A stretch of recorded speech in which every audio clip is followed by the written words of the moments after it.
Hey, welcome back to Milton Daily Homes. Chuck here. We got a list of 16 properties today. And just before we get to that, if you want to sign up for the Milton buyer class, it's not this Saturday coming up, it's the Saturday after on, I believe it's the 23rd. We've got friend of the show Colin Best coming. He's a local and regional councillor. He's also head of the planning committee. He's got all kinds of roles in really the future of Milton. So it's amazing to hear it right from the front lines what's going on. So he's going to be there. We've got a lot of special things lined up, so I think it'll be one of the best classes we've ever done.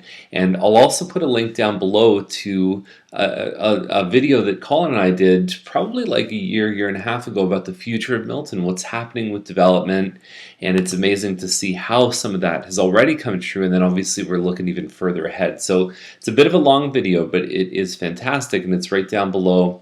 So we're going to start off today with 790 Johnson Heights. And so it's in Amesbury. It's 1130 square feet, and I'll tell you, the kitchen looks absolutely beautiful. The entire main floor looks great. Everything is definitely in good shape here. That, I believe, is the bathroom down in the basement, which they've done another one because there's only one full bathroom upstairs, and everything looks great here. I might even argue that one that I sold last year was not as nice as this, and I got them $368, which was really good money at the time, but $369.9 should do the job. There's not a whole lot for sale right now that's looking that good. Chutch Match is 383, same model, and it is nice. It doesn't have the finished basement. I think they're getting slaughtered by the other guys. And the other thing about Chutch Match is this is on the south side, so the odd number properties are on the south side. And what happens with those, eventually there's going to be a plaza just right on the corner there of Louis Saint Laurent there. So I think that be very careful with this one in terms of what's being developed behind it. Check the zoning maps, look into it, but I'm almost positive it's a plaza. Manley Lane actually backs onto Main Street. It's a front back house, so there's your front door, and I'll show you the last picture shows whatever, the other side of it with the garage. So everything looks good in here in terms of finishes. Townhouse, finished basement. There's basically, I don't know, your front or your back, whatever you want to call it.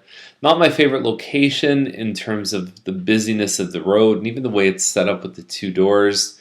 There's really not much of a backyard here. However, it is pretty close to the GO train. It's close to the Superstore, Starbucks. There's a lot of amenities close by.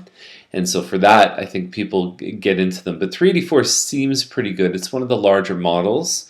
Holly Avenue is 399, and so it's a 3-story, and it's got a double car garage in the back with a patio above the garage, but no real backyard. And you can see the design of the Rothmill. Now keep this design in mind because we've actually got another one for sale.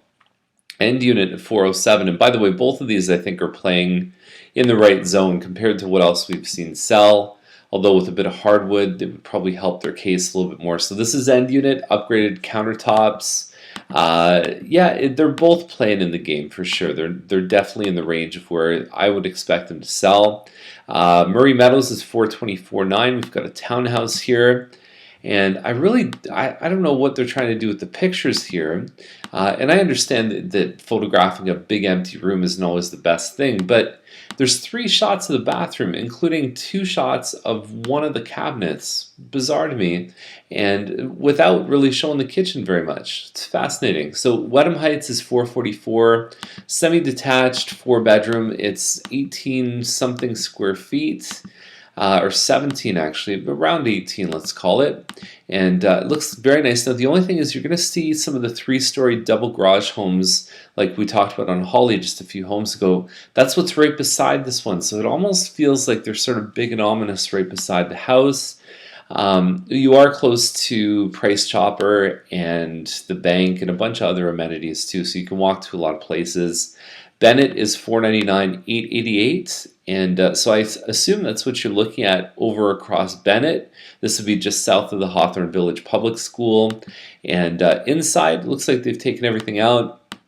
A better model listed for 509 recently, sold within a day, offer within a day. There's another of the same model at 499 for sale right now. And so they're definitely in the right range. It seems like those other ones are selling pretty quick. Costigan is 532, and so we're looking at a home that I don't know if the pictures, that's it for photos, 5 photos, nothing in the kitchen, nothing in the family room. And so for that reason, I think they're going to have a tough time. I think 2,500 square feet for the price that they're asking is not unreasonable. It's just selling means you actually have to showcase something of value to buyers. So Child's Drive is 554, and everything looks like it's been done well in here. They've got the slope ceiling in the kitchen, and so you've got an updated kitchen here, updated bathroom, and you got a nice sized piece of property. Now you do back onto some of the stuff on Nipissing on this side here, so 151 feet, but you do have some sort of commercial zoning right behind you. So the buildings aren't very ominous, but you never know what will happen in the future. It is a 3-bedroom, and it's got a finished basement there too. Now Rusk is 590. And again, not much to really sell this one on. It's we know it's less than 2,500 square feet. I think it says 2285 in the description at 590. It's just okay. Well, it's just a big boring box to me. I'd probably skip right past it if I was looking to buy a house. Now, Clements is a home that is on a street that people really wait for. There's certain streets like Clements and Robertson that are very desirable streets. And so this one here, double garage, you've got your curved staircase, and you've got a bit of wainscoting. It looks like they've done a little bit of work in the kitchen there. Not sure if every buyer is going to love that floor. But it is different. You've got your fireplace, you've got your hardwood floors, very traditional layout, living, dining on one side, family on the other, and then kitchen in the back. So we haven't seen a lot of these sell recently, but I think 629 should do it. If you look at the one that sold on Ridge a little while ago, they got substantially more than this home. Now Rolfe Terrace is 649. And hard to tell from the pictures. They're all sort of sloped and slanted and sort of flashes, and I don't know what's going on with this. Looks like it's less than 2,500 square feet, in which case I'd say that's a little bit high to be asking that. Monsieur is 675, and we don't know a lot about this one either. 2,500 to 3,000 square feet, stainless steel appliances. Looks like there's carpet in the dining room. So let's see what happens. It doesn't jump out at me the way that some of them do, especially the one yesterday that I profiled with no photos that I think is a gamer. 100 Mill Street is $799. It's 66 by 132, and it looks like there's large principal living areas. The kitchen has had some work done for sure. I'm not sure about the sculptures on the side of the island there. However, it looks like they put a lot of care into this one. So where it is on Mill is it's actually nice and close to downtown Main Street. You basically have the farmers market right around the corner. You've got the big St. Paul's Church right here, and then there's just a house behind it. So it kind of backs onto, it's one of these homes here. It kind of half backs onto the church and half right here. You may find that that little house gets ripped down eventually, so you just want to, I don't know if you could really do much about that. You just have to kind of be careful and be wary of that, and I doubt that it would be zoned higher than what the church is right now. It looks like a good size though, it's $799. So 20th Side Road is 1.4. You're basically looking at 29 acres. There's no other photos here. It actually looks like they kind of didn't get out of the car and just took the photo right from the car. Less than 2,000 square foot home. You've got a finished walkout basement. The thing about stuff like this, the kennel operation, what's that worth? What is that valued at? Very difficult to tell. I mean, there is business evaluations that can be done. Do you apply the full credit of that towards the house? Do you apply half the credit? Would you even use that?